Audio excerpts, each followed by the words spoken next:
Good evening. My name is Arlene Silvera, and I'd like to welcome everyone to the forum on the MMSD School Referenda. This forum was organized and sponsored by Eastside Progressives in GRUMPS, Grandparents United for Madison Public Schools. And we have a number of co-sponsors, including Centro Hispano, the Dane Dems, and neighborhood action teams, Fitchburg Progress, Madtown O's, the Northside Action Team, Team Gold, and Cottage Grove Action Team. So thanks everyone for co-sponsoring.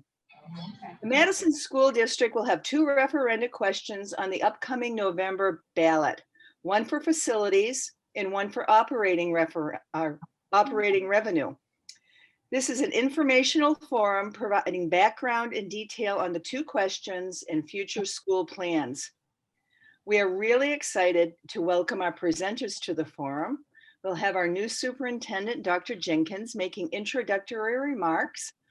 And we also have 3 school board members joining us. Savion Castro and Cris Carusi will be presenting the referenda information. Nicki Vander Muelen will also be available for questions. Because the meeting was not legally noticed, to prevent quorum issues, no more than 2 school board members will be on the Zoom at the same time, and we'll announce when we're switching off. In addition, joining us is Kelly Ruppel, Chief Financial Officer, Chad Weezy, Executive Director of Building Services, and new to the Madison School District, welcome, Marvin Pryor, Chief of School Secondary. And they'll all be present to help answer questions. So speaking of questions, people have submitted questions prior to the forum. We will also be accepting questions via chat until 7:00 p.m. We have a team on question duty, grouping them into themes. And if we can't get through all of the questions tonight, we will post responses in the near future on the Eastside Progressives website page. In this forum will also be available going forward on the Eastside Progressives YouTube site. And we will make sure links to the questions and answers and the video going forward are available to everyone. So let's get started. It is really my pleasure to introduce Superintendent Carlton Jenkins. Welcome back to Madison, and thank you so much for joining us this evening. We are honored to have you. With that, I will turn the program over to you, Superintendent. Okay, well, first of all, let me just say thank you. And we really do appreciate the opportunity to be able to come out in our community, and particularly to speak to this particular group tonight, Eastside Progressives, our GRUMPS, our membership, and to be able just to talk a little bit about what we're getting ready to do with our Future Ready referendum for the 2020. We all know that it's very important on November 3rd that we all go out and participate, definitely in our presidential election, but we also have something here that's near and dear to our hearts, our own referendum, where we're going to be putting forth 2 questions. And we're going to go over a little information here with you, hopefully, so when the individuals coming around, those who haven't already voted early, will have as much information as possible to inform you and your decision making. We're just encouraging individuals to do as Madison has always done, go out and definitely vote. Now, but I would like to tell you before we start, some of the things that drove us in terms of our decision making. We looked closely not only at our strategic framework, but we looked closely at our core values, and our core values at the top of them is excellence. We've always been a district that has pushed our students to the highest levels, but a part of our core values also, we talked about belonging, which is in Madison, that's something that we want to do, and we're in a place where we want our students to belong, staff to belong, but we're also pushing for their continuous creativity, as we know that's very important. During these particular times, we know that our racial equity and our social justice is important in our community, and that we're all about uplifting the voices of our students, of our staff, and our community members. So this is an opportunity for everyone to have their voices heard as we continue to try to focus on what we have done and can do in Madison.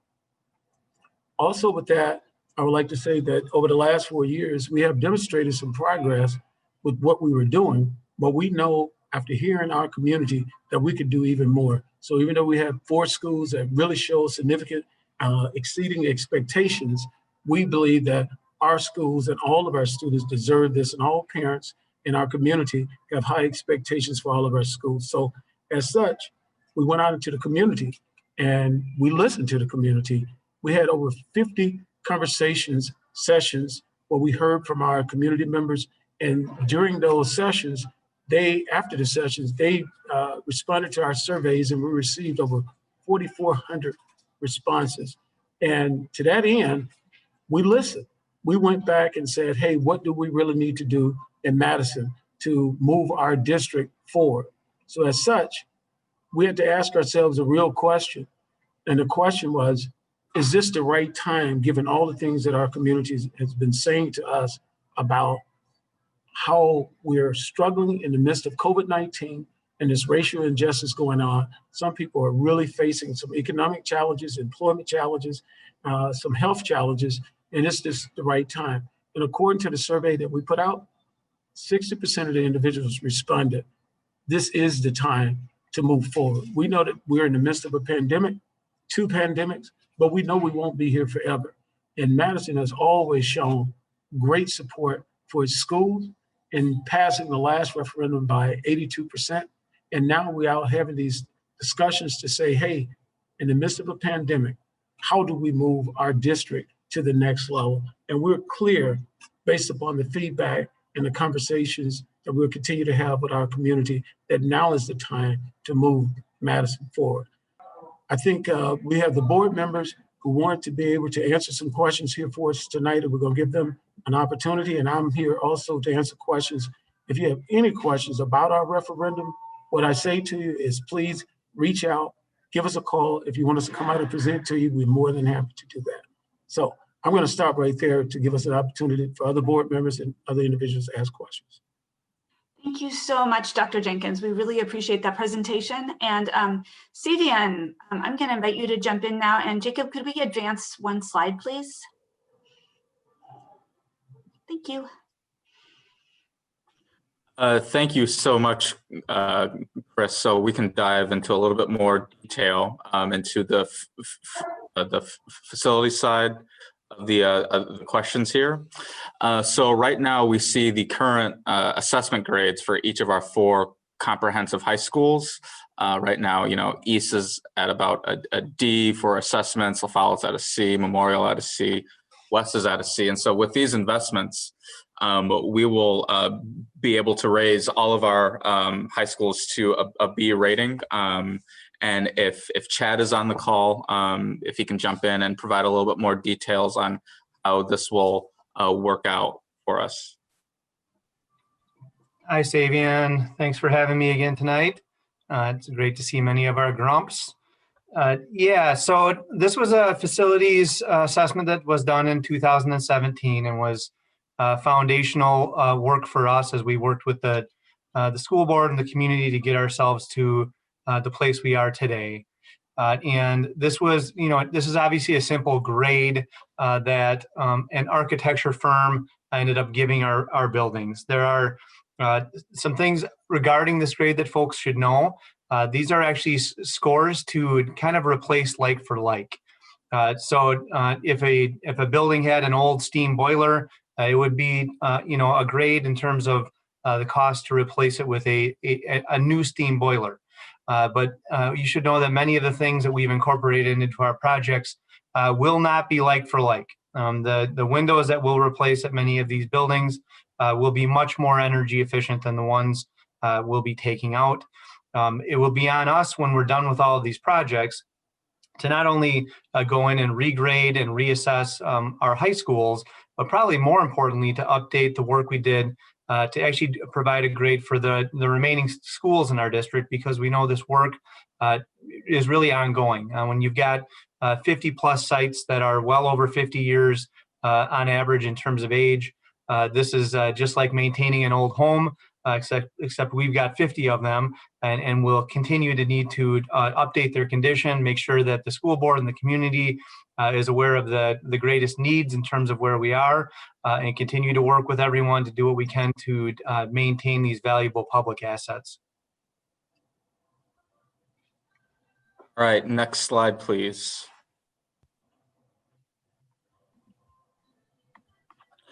All right. And so there are, to break it down, there are three major components to the operating referendum. As Chad mentioned earlier, renovating all 4 comprehensive high schools, impacting a third of all of our students at once.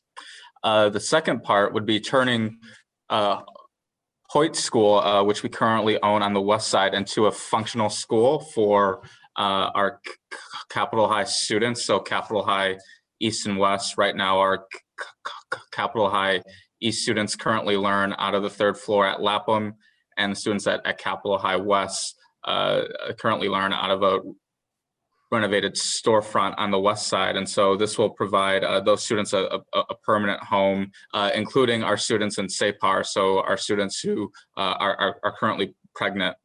And then the final and third component would be building a new elementary school in the Rimrock Road area. We recently announced a land just contingent on us passing the referendum. And so what we would do is we would take the existing students who currently go to Frank Alice Elementary School, currently hop on a 40-minute bus ride to and from that school. So to provide that neighborhood their own elementary school, we think would be pretty important. And then all of this would also save leasing costs as well. We would take our students who currently go to Nuevo Mundo, we rent a space out in Monona, and those students would then go to Frank Alice, the Frank Alice building. Next slide, please. And as Dr. Jenkins alluded to, this would be the price tag for the facilities referendum. Kelly, if you could provide a little bit more context here. Sure, thanks, Savion. So as mentioned in the opening comments, the facilities referendum includes $2 million that's designated specifically for environmental projects.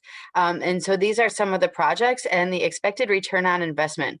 So as you can see, $2 million and to return all of our money in 8 or less years based on new windows, new lighting. And I think your next slide is going to be our solar panel slide.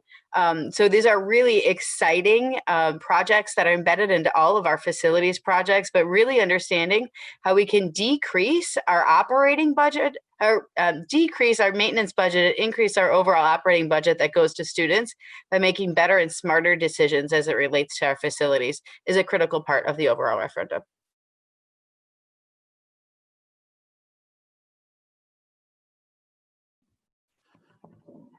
Thank you. And Chad, if you're able to, can you walk us through some of the specific building improvements that we'll see at each specific high school?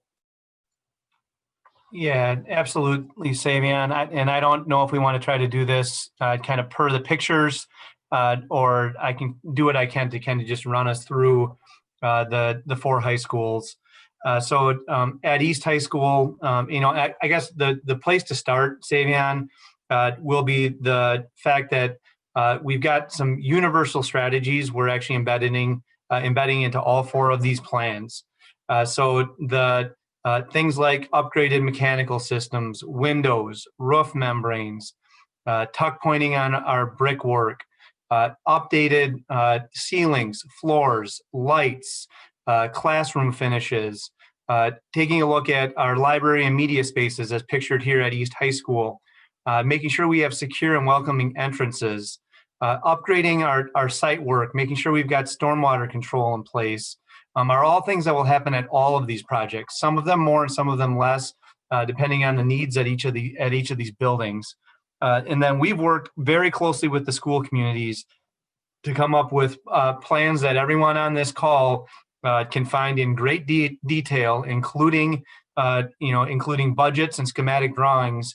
If you go ahead and Google MMSD Future Ready, the first link you'll find on a Google link will be our Future Ready website, and there are great details in all of the plans here. So a few highlights as I kind of walk around the 4 high school projects. At East High School, we're adding an elevator along with, in close proximity, a secure and new welcome center off of 4th Street. Right now, East High School really does not have a main entrance. We no longer utilize the entrance off of East Washington Avenue. We are looking for a major reinvestment in the science, tech, engineering, and mathematics areas in the building. Science labs, I taught at East High School. I got my job there in 1998. Milt McPike hired me at East High School. Room 327 at East High School, where I taught science, still looks the same as it did when I was hired. That will be taken down all the way to the studs and rebuilt kind of after we go through a planning process with that instructional staff. We are looking to open up the cafeteria and commons area of the kind of the mall commons area at East, where we got some pinch points in the cafeteria. As Kelly mentioned before, these buildings, in particular East, we're running now 60 to 70-year-old boilers and a very old air handling system and air conditioning system. So we'll get new upgraded heating and cooling systems at East. Highlights at La Follette, we are looking to completely redo their theater that, other than an upgrade to some padded seats, is pretty much original to the building. We are looking to actually take the current spectator gym, which has got some accessibility issues in the bleachers, struggles to meet the capacity of the school, and actually move that spectator gym to the field house. And then take the old spectator gym at La Follette High School and change that in to a science, tech, engineering hub with high ceilings and flexible learning environment that we can make sure is changeable kind of in and out with the times, to make sure that our instruction keeps pace with and our facilities keep pace with the jobs of the future. Again, all new science labs. We're looking to widen the C-wing corridor. If you're familiar with La Follette High School, that's an area that's really problematic as far as student traffic. And if you're familiar with La Follette, we're going to look to fill in the pit, which is an area that's underneath an LMC renovation that was put on La Follette High School now 40 years ago, and has left kind of a problematic area on the inside of the building. So we fill that in. We're looking to actually expand the fine arts areas a little bit as well at La Follette High School. West, many of the same features I mentioned at both East and La Follette. At West, though, we've got a capacity issue. So we found a way to add at least a dozen classrooms to West High School with the schematic drawings that you can find on our website. And in doing so, we'll give that building a little bit of room to breathe. Right now, pre-COVID, I attended meetings at West. It seemed like almost every week. And when I would go meet with Karen and her team, it was literally impossible to find a place to sit down with a group of more than 10 people, because every classroom was full every hour of the day. So we're excited in a pretty landlocked site to be able to add some classroom and instructional spaces. Again, complete redo of labs and all the learning environments. We're looking to move the library media center back to the original library at West High School and redo that. You can also see here, West forever has had problems with its pool being undersized, having poor ventilation, and quite honestly, just the useful life of that facility is long gone. So we actually have worked with the school board over the last year, have purchased that corner lot that used to be a monument company and looked to build a new pool for West High School and the West community. Really excited about that.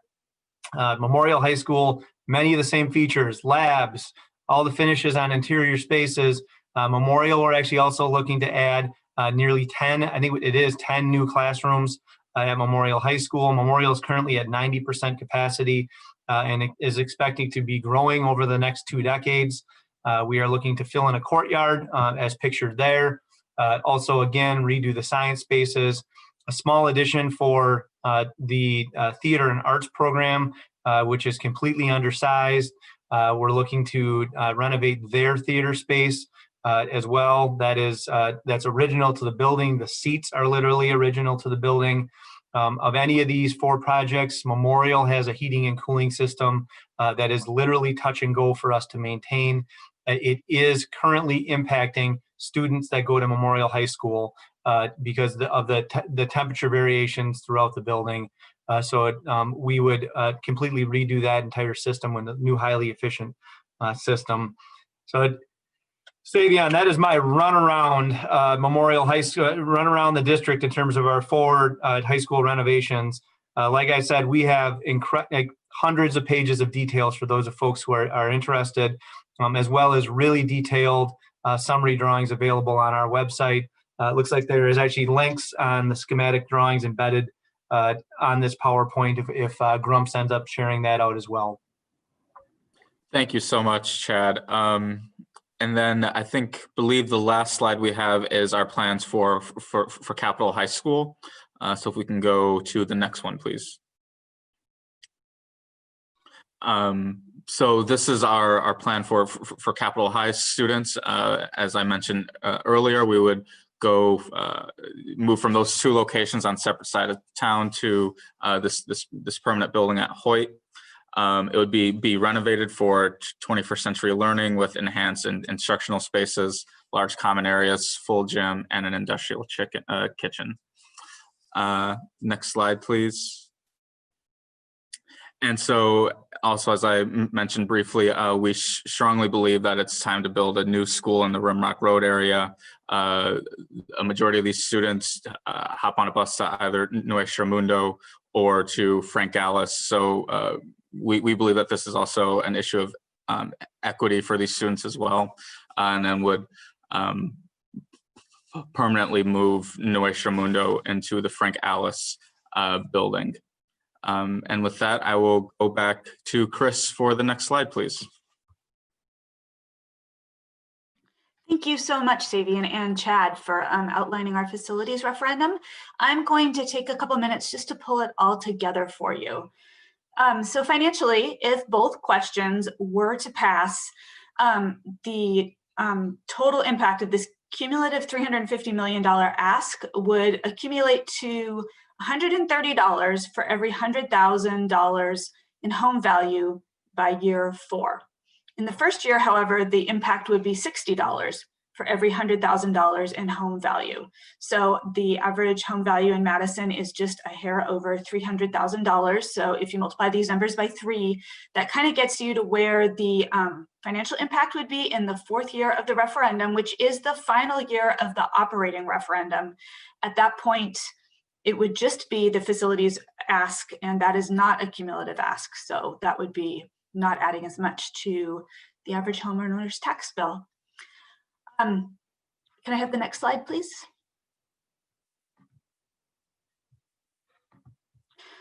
So this slide is really about what we stand to gain if this referendum passes, and what we are asking our city to do to create schools that we can be proud of.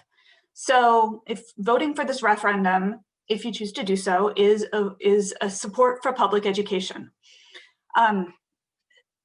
The referendum will help us, as Dr. Jenkins said, regain local control over our budget.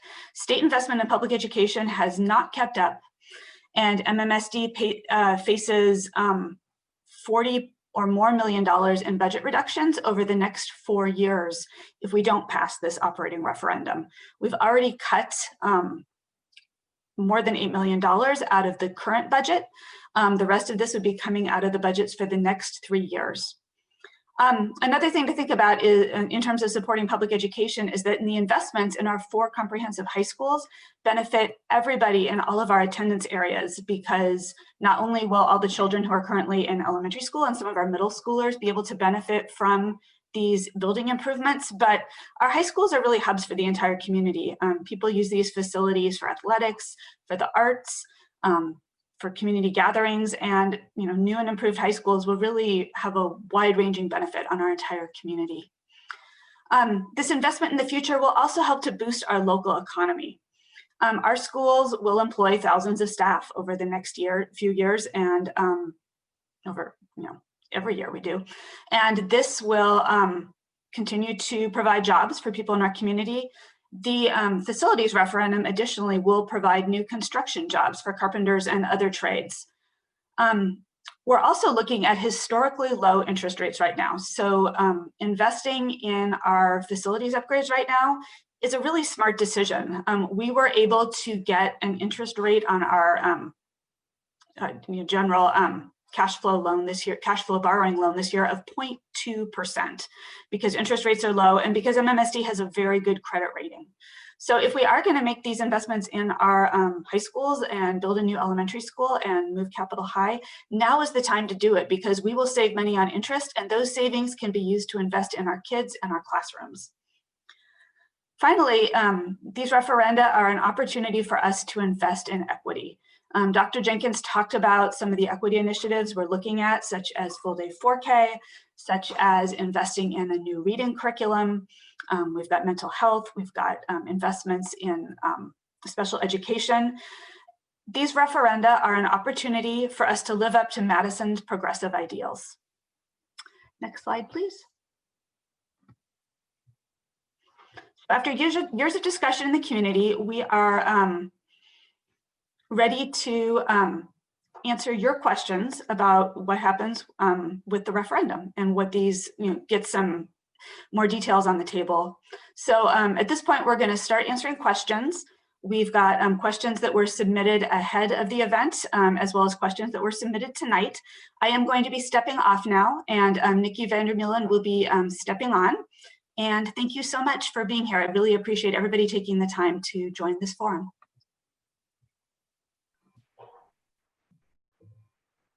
Thank you very much to all the board members for your presentation. My name is Fareed Giel. I'm one of the members of Eastside Progressives. Along with me will be Samantha Klein, who will also be answering, or rather asking the questions of the board members. So the first question that we'd like to pose to the board members is, in light of the economic hardships and uncertainties associated with COVID-19, why are we going to a referendum right now? Yeah, I can take that. So thank you for the question. The Board of Education did not take the decision to go to referendum lightly, especially given the challenges our community faces during this pandemic. We originally planned to vote in March on whether we should go to referenda when school buildings closed due to COVID-19 just days before the scheduled vote. We knew this would impact our community in tremendous ways. The board felt a growing responsibility to wait, to be cautious, and to collect more information as the situation developed before voting.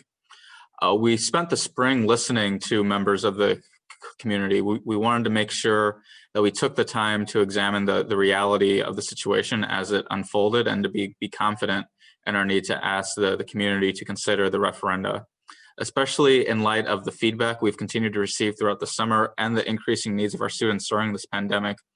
We believe our community's need for strong public schools is now more important than ever. COVID-19 has without question impacted our local economy. Inequities became even more glaring as we sheltered at home this spring that we knew those inequities we knew existed even before COVID. Our students and families had varying access to technology, internet, transportation, environments conducive to learning and focusing, nutritious meals, and even the ability to practice social distancing, depending on living situations and working conditions. Our district has responded to those needs. And what we know is that our students and families need us now more than ever, not only for the academics, but for social and emotional and mental health supports. Schools are needed now more than ever, at least in part because of these inequities. When we polled likely voters this June, we heard more, not less support for the referenda. And as we think about the economy, the 2020 referenda have a role to play in our recovery as well. We're talking about teacher pay and hiring great educators, as well as reviving Madison's economy, employing building contractors, construction workers, and other tradespeople, putting the community back to work. We're also in an extremely favorable environment for taking on major building projects. Interest rates are historically low. As Cris mentioned, the district just received a 0.2 short-term borrowing rate, which is kind of unheard of. And the labor market for school construction is good, ensuring a very competitive market. Doing this now could save millions of dollars for the taxpayer versus doing it later down the line. We've seen in the past that during economic crises, the state does not support public schools. And we are seeing signs that is the direction the state is heading in. This is yet another reason we decided to move forward with the referendum. Questions that were submitted ahead of the event, as well as questions that were submitted tonight. I am going to be stepping off now, and Nicki Vander Muelen will be stepping on. And thank you so much for being here. I really appreciate everybody taking the time to. Hey, Nicki, can you mute? Hey, can everyone see and hear me? Yeah, I see that board member Nicki Vander Muelen, board members. Savion, did you have anything else to add to the question? Along with me will be Samantha Klein, who will be also be. Can you hear me all? Yes, Yep. we can. Yes, we can. Thank you. All right. Go ahead, please. So just to wrap up that question, we've seen in the past during economic crises, the state does not support public schools. And we're seeing signs that is the direction the state is heading in right now. This is yet another reason we decided to move forward with the referenda. The school board sees this as a historic opportunity to transform Madison as a thriving, equitable, and inclusive community for generations to come, and to come out of this pandemic stronger than when we entered it. This is a transformative ballot that you have before you. We need to ensure that we are here for our students in this uncertain time, and that we have the infrastructure and operational capacity to serve our students and families for years to come. Thank you very much, Savion, and I'll hand off to Samantha Klein, who will have a few more questions for the board members. Thank you, Bruce. The next question we have is, what has the district done to reduce costs? So I can take a shot at this, and then if Kelly or Chad also want to hop in. But over the last 7 years, the district has reduced or repurposed over 20 million in costs. As Cris mentioned, we made some tough budget decisions last spring and this June to reduce costs. And I think Kelly can talk about the team or the work her team does every fiscal year to make sure that we are being responsible stewards to the taxpayers' dollar. Sure, thank you, Savion. That's correct. Every year we go through a very disciplined budget cycle process. That includes reviewing all of our expenditures, in particular our programs, to make sure we're getting the outcomes we expect for our students and from the programs themselves. And when they're not working, we end them and we repurpose the funding to other ideas, maybe innovative ideas where we can aim to get even better outcomes going forward. In the last 5 years, Savion's correct. We've reduced $20 million from kind of our central office, central services budget. Those include things like rebidding our transportation contracts, our printers, our copiers, and reducing utility expenses. At the same time, we've also made significant changes to our healthcare plans in the last 2 to 3 years, which generated millions of dollars of savings. This year alone, we reduced our budget by $8 million. A number of positions at central office we closed, for example. So every year we reduce budgets in order to repurpose, and it's been the reason why we've been able to invest in our staff and move the district forward. With a passing referendum, that wouldn't change. We would remain on our disciplined budget process, reducing anywhere between $3 to $5 million a year, even with a passing referendum, because we always will make sure that every single dollar is spent on behalf of students for the projects and the outcomes that we're looking for. Thank you very much. Our next question is, if the operating budget question is not approved, will this affect class sizes? I can actually take that one, and I really appreciate the question, Samantha. Unfortunately, if the operating referendum doesn't pass, yes, unfortunately, it could affect class sizes, and that's something we want to avoid at all costs. Our students deserve the best learning environments, and that includes a class size that is reasonable, so that way individual needs can be met and the groups can also learn as a whole. That's part of the reason why the operating referendum is so important. It's just one piece of the 33 million that we're requesting. And the reason we're requesting it is our state has not, as Cris and Savion have done a wonderful job mentioning, has not kept up with inflation at all. In fact, we haven't had a special ed increase until Governor Evers came into office. And that was the first time in 10 years that anyone ever increased special ed funding. Very simply, our students in our public schools are being starved by our legislature. We have to go to referendum to raise any funds. That's a requirement that we as a district didn't set up, but we are bound by. Therefore, we're asking the community, we are working with the community as a partner to increase our learning and make sure that our students have the best. So part of that $33 million are going to keep class sizes small, keep teachers of color in our district and recruit to gain more teachers of color, which Savion has spoken excellently on in the past. And most important, we're going to fund 4K.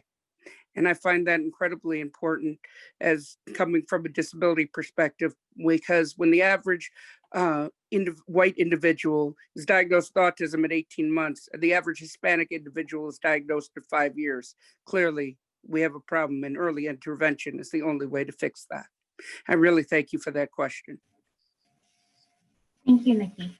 Our next question is, what other programs and or services might be reduced if the increase is rejected? Thank you. This is a really important question. So every year, our budget process in the Board of Education and Administration partnership is to evaluate our budget, identify what's working and what should be invested in and what's not working or isn't getting the accelerated outcomes that we want.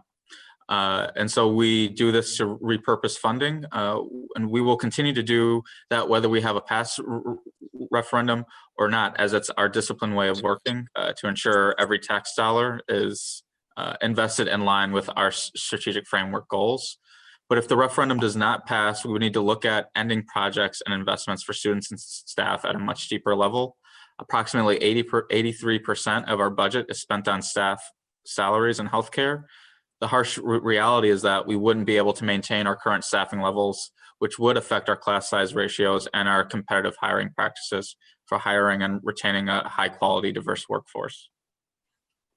May I just add to Savion's excellent answer is also all these early equity programs like the STEM Academy, like programs for equity programs for early learners, 4K, advanced learners, all of those programs we would have to fight to keep.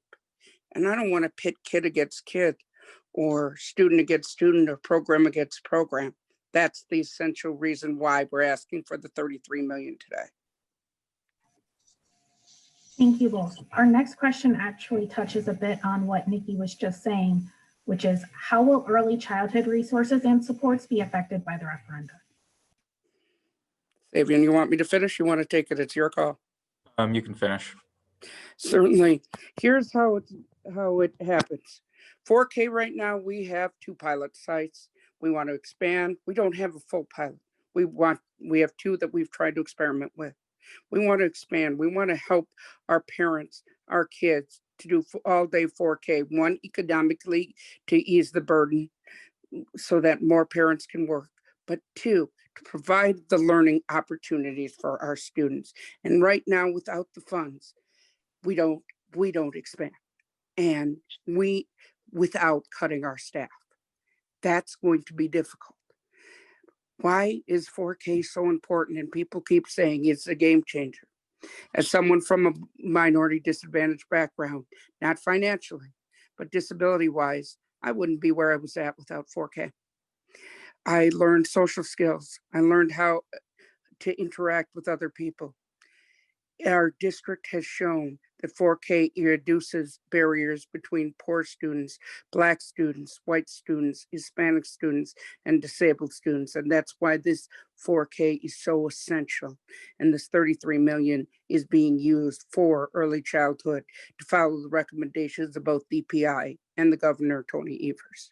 But Savion can speak even more on that. Thank you so much, Nicki. Dr. Jenkins, would you like to come in and talk about how important early literacy is and 4K? Yes, most definitely. As I think it's been reiterated here several times in terms of just some of the disparities that we see. But we talk about disparities in terms of our achievement gaps, but we know one of the highest levers in terms of trying to reduce any of the gaps between our children and having all of our children perform well is early literacy, our investment in early literacy. I think on many occasions I've probably spoken in the community and spoken to many staff already about looking at the science of reading and just focusing in programs like a full day 4K program. Those things help, but also us taking the whole look at what we're doing with literacy and being very intentional around those students historically, even without a COVID-19, have not performed well. And we're talking about making an investment there. When you look at some of our Black students, our Latinx students, special needs students, we talk about our students who are identified even as advanced learners in the regression that they show in terms of our reading outcomes. So we're talking about early literacy and beyond, but that's a great, not only just a conversation starter, but it's a great lever in terms of pushing forward our high academic expectations that we've come to expect here in Madison. Thank you, Dr. Jenkins, Savion, and Nicki for addressing that question. Our next question is, what happens at the end of the 4 years for the operating budget increase? Thank you so much for that question.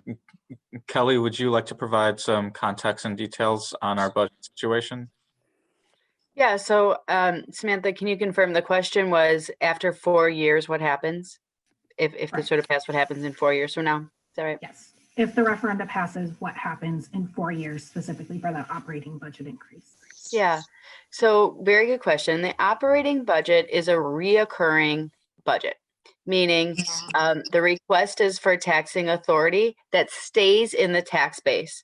So it does not create a cliff at the end of the 4 years. It will stay in the tax base. And we do that, and most school districts do, especially today under the state budget constraints, in order to ensure that we can invest in programs and staffing and that matter. Otherwise, you could only invest in kind of 1 year projects because you wouldn't have any funding source after 4 years.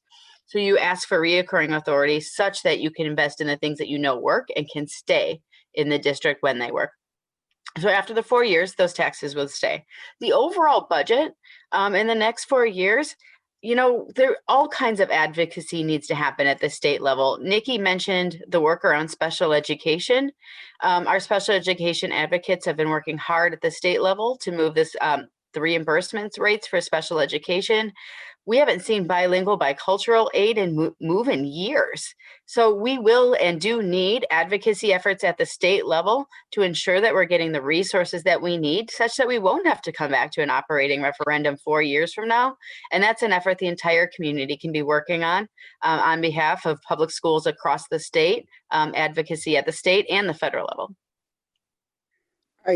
I'd like to just add to what Kelly said because it's an excellent point.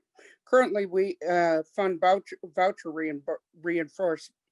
reimbursement at 90%, yet we only fund reimbursement for public school tuition at 25%. So we're putting almost $1 billion into voucher schools while starving our public schools. The individual parent can write their legislator and say, we don't agree with this.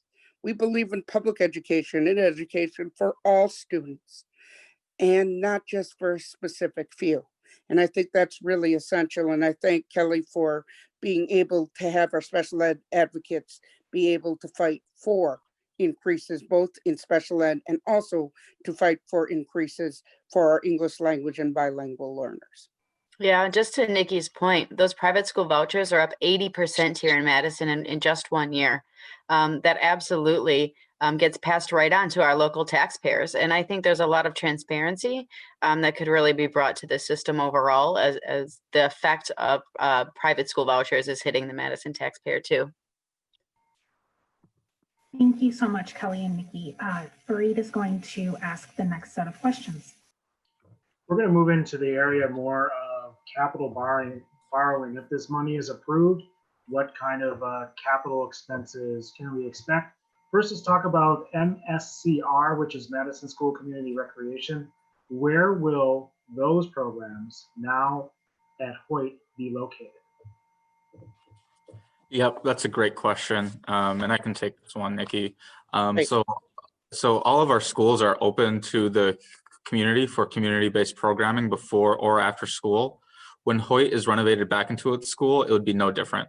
So many of the programs currently at Hoyt will be able to remain at Hoyt. Those that are before 9 a.m. and after 2 p.m. could potentially stay. Additionally, with the renovation of the gym and the new science and culinary labs, new programming could potentially be added at Hoyt as well. So we also envision opportunities in the long term when Capitol High and the community can work together in various ways, possibly including those MSCR classes. The programs that happen in the middle of the day are those that are most likely to move. Unfortunately, we can't give you a complete answer to this question because the district is in some confidential negotiations about sites. However, we aim to relocate those MSCR programs currently at Hoyt to a central site, accessible by public transit and bicycle with parking as well. Thank you very much. Have the renovation plans been changed at all based on the changes brought on by the COVID-19 pandemic? Absolutely. And, you know, Chad knows about this, knows a lot more about this than I do. If you don't mind hopping in here, Mr. Weezy. Absolutely, Savion. So certainly, we actually have been discussing this with our design teams for the last few months. A few of the things that we're starting to see in new and renovated construction plans that we would incorporate into our plans would be the following. One, we've got money in here to redo every bathroom in these high school sites and would obviously build new bathrooms at the new elementary school. Bathrooms should be a virtually touch-free experience now, where you shouldn't have to touch a door to go in. Bathroom should be accessible, so a wheelchair should be able to freely go into the bathroom and into the stall. The fixture should be touch-free, meaning you can wash your hands without having to touch the faucet. The paper towel dispenser should also be touch-free.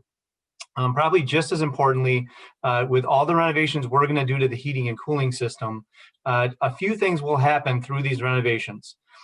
One, we'll make sure that the air handling system is capable of the appropriate level of filtration that will be necessary to filter out things like SARS or COVID.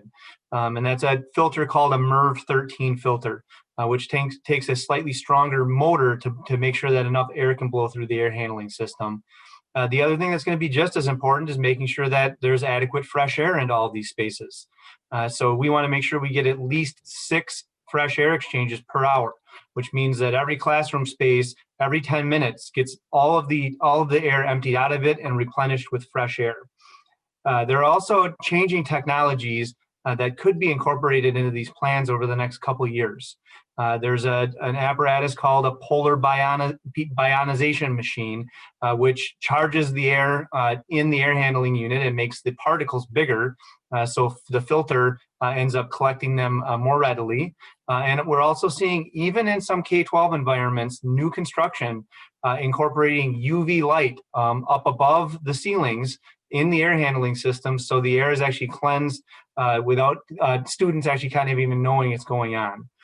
So saying, and I could go on for a long time about ways that we can make our schools safer, more touch-free, and make the air a little bit better.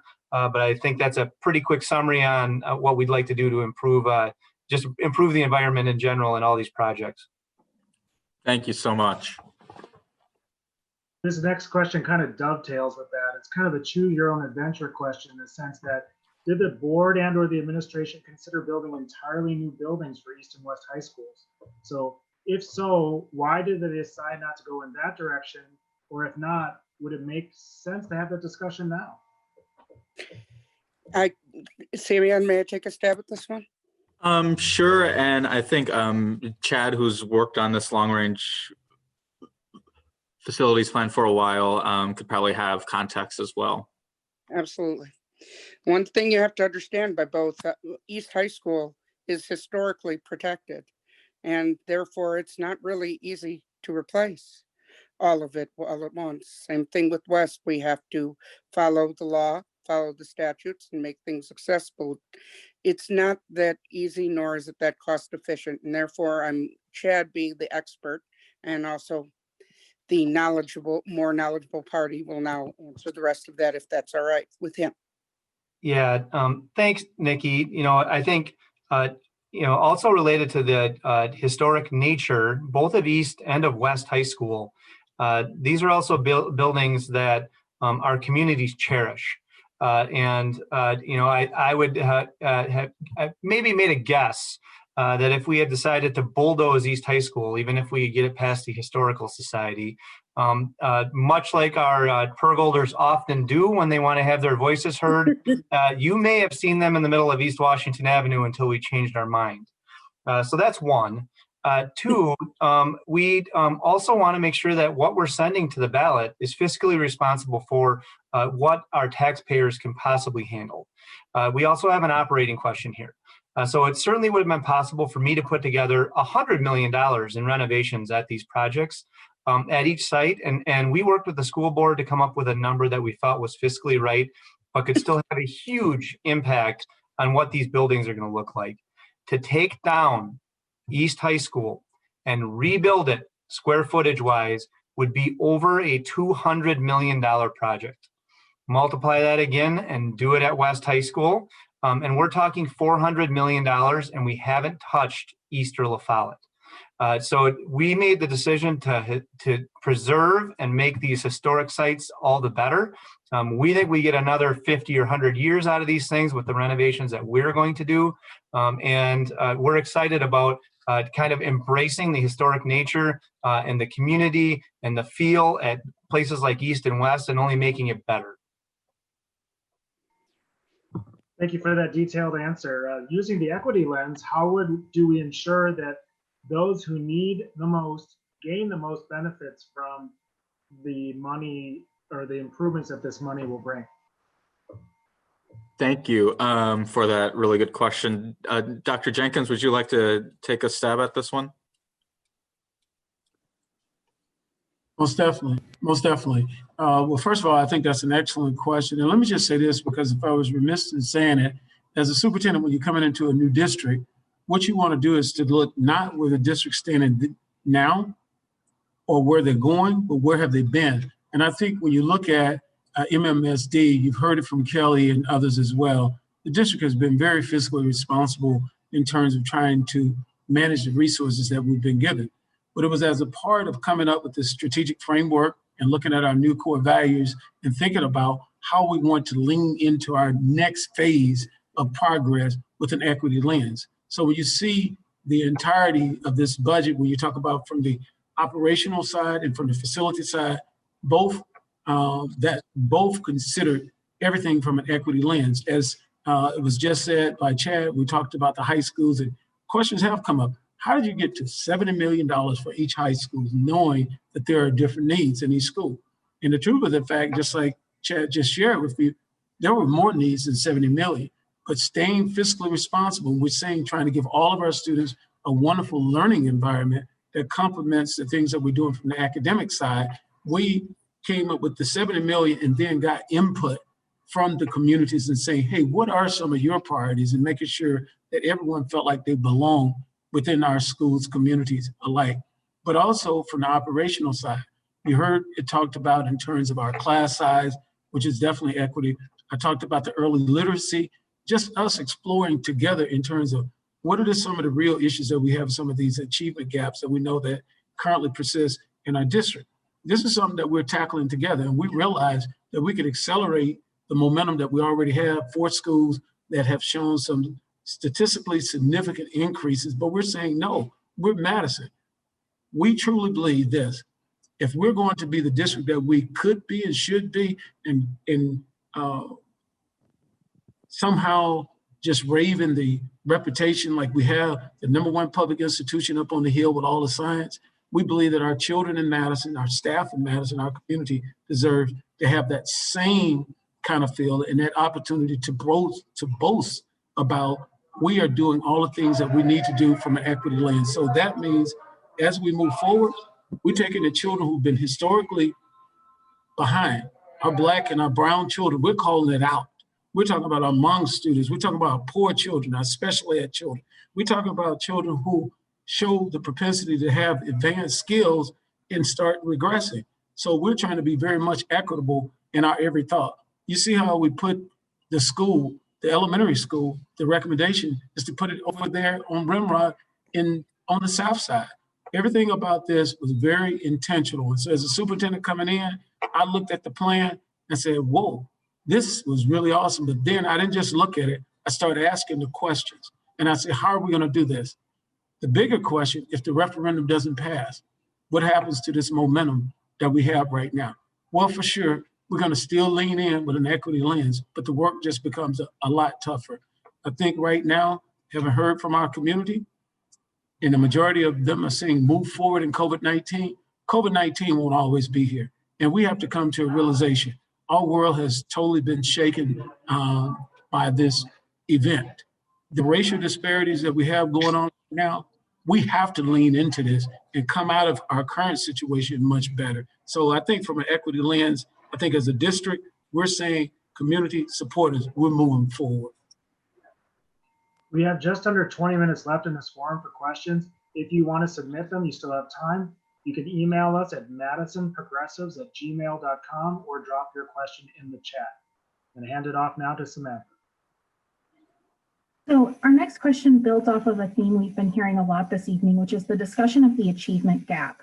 Will these renovations really have an effect on the achievement gap, or would the money for improving physical spaces be better spent on more support for the classrooms and for families? I can take the, oh, sorry. No, go ahead, and I'll close it up, but you can go ahead. I didn't mean to cut you off, sir. But very, very simply, a child can't learn if they aren't able to enter a classroom. A child can't learn if they can't be physically comfortable because they're unable to see the board. A child can't learn if they don't have an interpreter so they can't hear the teacher. These accessible accommodations go hand in hand with learning. We need to realize that status quo and normal, getting back to normal, isn't our goal anymore. Our goal is for everyone to succeed at excellence for everyone. Normal is a drier setting. There's no such thing as a normal child. There are individual, unique, and brilliant children in every single child there is. We just need to find that brilliance. And these accommodations and accessibility will just help bring it out. But Dr. Jenkins is the expert on this, so I dovetail to him. Well, no, I just say thank you for your comments. And I think the whole idea right now is that we have to come together and our core values, and it leads off with the whole thing of excellence. We're talking about the belonging. We talk about the social, and we talk about the racial injustices and how we can bring all of these things to the forefront. I think the previous questions about the equity and us leaning in with an equity lens and understanding what does this mean? Not just conversation, it's time out for the historical wrongs that's been done. Now, how will the facilities influence the academic outcomes? It is clearly stated, and you can look right in the literature in the Hawthorne Electric Plant, talking about motivation. And when individuals are in an environment that they feel safe, which is also a part of our strategic framework goals. We have right now children, because of their individual choices, they don't have restrooms that they can go in. We're talking about gender neutral restrooms. Someone would say, is that equity? Yes, that's equity as well, making sure that we take care of all of our children. The relationship in terms of the predictability for our children outcomes based on race, it's time out for that. We have to work together and give our staff what they need. We're asking so much of our staff, so much, but are we stepping up and giving them what they need in terms of the professional development to support their thoughts? We have some real experts within our district, but if we take all the resources away from them and then still ask them to climb the mountain, but this time with one arm, I think that's not the reputation that we have here in Madison.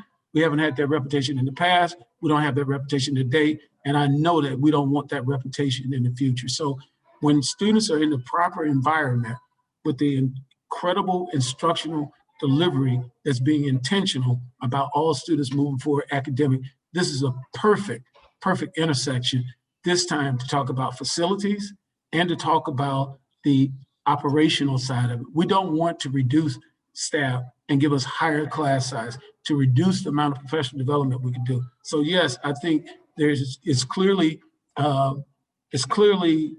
denoted in the research that bringing together a wonderful facility and bringing together the highest level of instructional strategies, you can accelerate your momentum.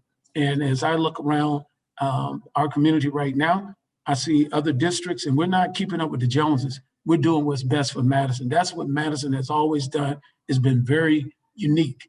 Madison say, hey, we believe in our school system. We know that it makes us a vibrant city, and it helps us keep up with the pace that we were going in and being one of the fastest growing economies in the country. Thank you so much. Our next question is, will the technical education facilities, such as auto or engineering, be modernized and better ventilated? That is my question. I would like to take that, sir. I think you just asked if we were on Jeopardy, I would give you like 150 points right now, okay? So I think as we're moving forward with our education, and you look at our strategic framework goal number 1, students are on track to graduate. We don't just want to graduate children. We want to make sure we graduate our children with options. It talks about being college, career, and community ready, right? We're talking about the articulated, building on what we've already started with Madison College, having our students being dual enrolled. You look at the students at Capitol High, and you have students who have gone to an alternative graduation path, but they shouldn't have any less. You talk about a kid at West, you're talking about a kid at East La Follette. It doesn't matter where they go in our district. Students should have acquired the skills when they graduate to be able to fall on an articulated skill path that could lead them into being an entrepreneur or being an electrician or being able to attend the University of Wisconsin-Madison or Mississippi Valley State University or do whatever Mississippi Valley State, just so you know, that's my undergrad college, okay? So, but nevertheless, our kids, our children should have paths that they can go in to choose whatever they want to. And we don't even know all the jobs of tomorrow. So when we start talking about improving the facilities, we've got to build facilities that's cross-functional so that our children, whatever we expect out of a kid who's taking a physics course, it should be the same high quality of a kid who wants to pursue auto mechanic, you know? And that's what I believe, and we believe in Madison we're doing now. And we're coming out making this ask so our children can be able to compete not only locally, state, but internationally. I'm saying whatever they're doing in Finland and Shanghai, we want to be able to do it and do it better, to be real frank with you.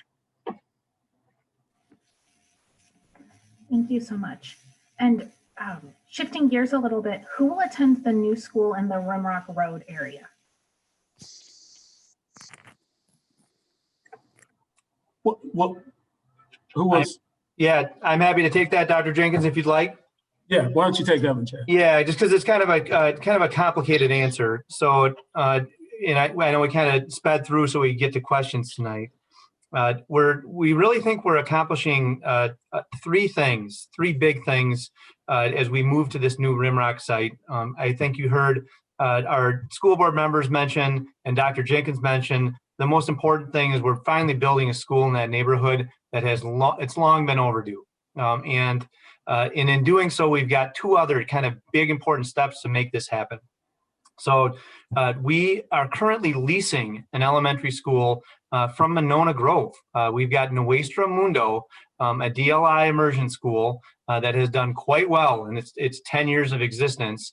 And we needed to find a home for it because it was growing. And we ended up leasing an elementary school from Monona Grove School District. Not a long-term solution in a school district of our size. And we also knew that almost all the students that we want to serve in South Madison were either going to Nuestra Mundo or Frank Alice.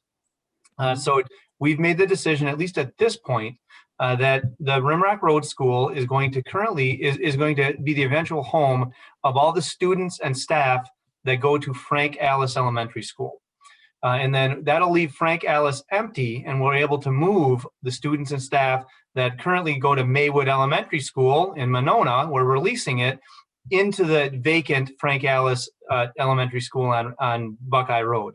So it's kind of a two-part move, but the big idea right now is all of the students that have been pointed to Frank Alice Elementary School, many of which, the lion's share, end up on a big long bus ride right now to Rimrock Road, to Buckeye Road. We'll go to that new school. We think 99% of the students in that neighborhood will be able to walk to their new neighborhood school, and it will be the Frank Alice attendance area. So, This is Kelly. I just wanted to add one thing. As Nuestra Mundo moves into Alice, I think it's important to recognize that Nuestra Mundo's attendance area is also Alice. So a good number of kids who live in and around Alice who take the bus right now into Monona will now become walkable to Nuestra Mundo as well. And And with just that to add answer, one thing, if I may, that's an equity strategy as well. And that helps improve the academic outcomes, the potential for academic outcomes. Students are not riding the bus for 45 minutes as well. And just to add a couple more pieces to that conversation, when we did the negotiation with Monona Grove School District, it was for a 5-year period. And Frank Alice and Nuestra Mundo had been in the Alice building.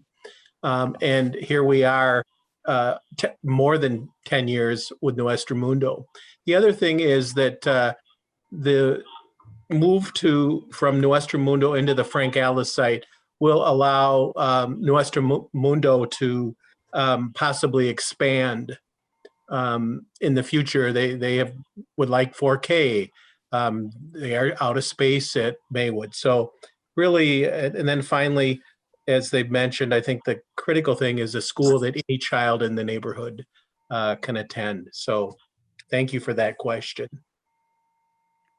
Yep, and just to add one last thing, this is a really unique opportunity for this neighborhood to be able to not only determine the physical design of the school, but the instructional focus of the school too. Should these referenda pass, we'll be forming a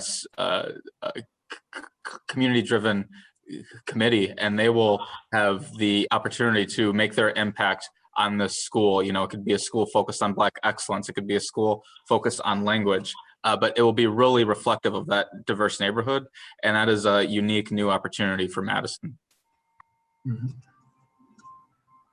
I think that you answered some of the questions we had coming up. So just to make sure that we kind of covered you spoke to some of the equity concerns, and that is, how do you ensure the new school of Rimrock Road is not segregated by race and economic class? And then what are the plans for the Lake Edge students that are not from Rimrock Road? Where are they going to go? And I think that's been kind of addressed piecemeal, but we could round that out again, just because there's a lot of kids potentially moving around once that new school is built.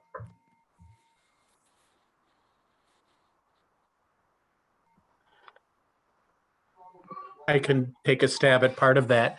So that's a great question, and one that we've thought about.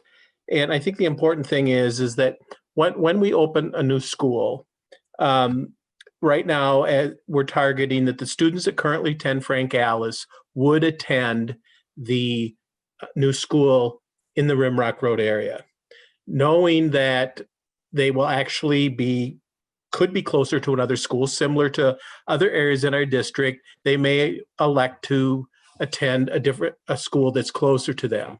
So parents would then have that option via our internal transfer. It's not uncommon when a new school's opens up to take a look at the areas that school is going to serve, just to do a fine tuning. So that certainly is something that we'll be working on as the new school, if it's passed, will be one of the questions that we have to work on. Thank you for that question. Anyone else like to fill in anything from there?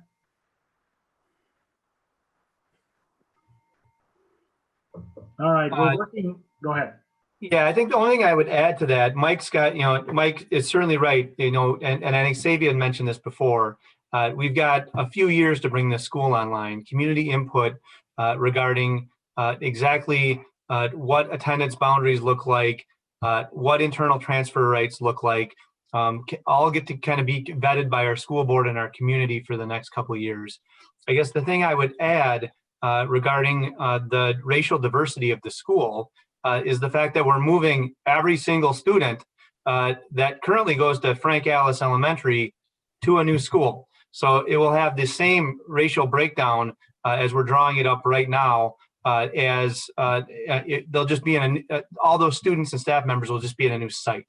It's currently a building right now that is working for the school district, and we're just moving them to closer proximity to their neighborhood. All right, thank you all for filling that in. And one last, we'll finish with this last question, and that is, could you discuss some of the groups that are in support and also opposing this particular referendum? I can start. The one that I'm most proud of that I've been working with that are currently supporting is one of the first all disability groups. It's called the Madtown Mamas. It's a group of disabled parents who are working together for the referendum and working together for students.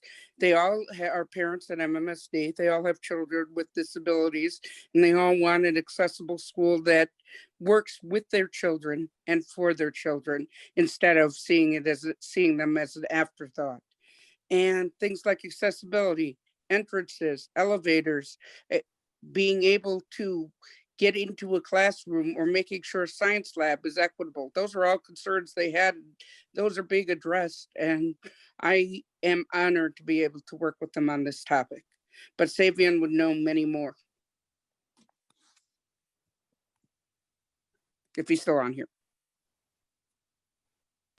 Looks like we lost Savion.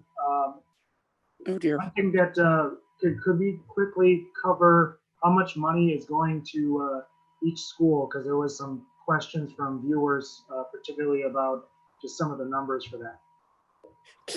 It's 70. Go ahead, Nikki. 70 million for each school of the 4 high schools. Of Kelly? the 4 high schools, correct. And it's approximately $7 million for the Capitol High remodeling of the Hoyt School, and between $25 and $30 million is our estimate of the elementary school on the south side.